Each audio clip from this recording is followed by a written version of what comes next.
WhatsApp to stop working on iPhone SE and 6s models. Yes, it is true.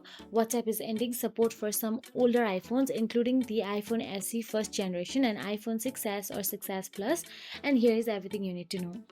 First of all, what's happening? As of recent updates, WhatsApp now requires iOS 12 or later to function.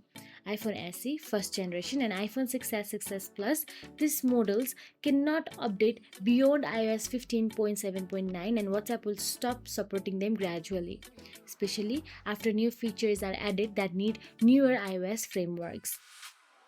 So when will it stop working? WhatsApp is phasing out support, meaning you might still receive messages for a short while, but features will break or you will be forced to update, which these models cannot do.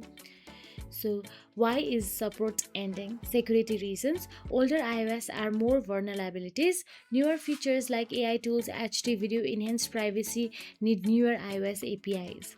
So, if you are thinking of upgrading, great budget options that support iOS 18 Plus are iPhone SE, second generation or third generation, iPhone XR 11 or newer, or iPhone 12 mini, compact and modern. If you found this video helpful, please like, share and subscribe, and thank you so much for watching.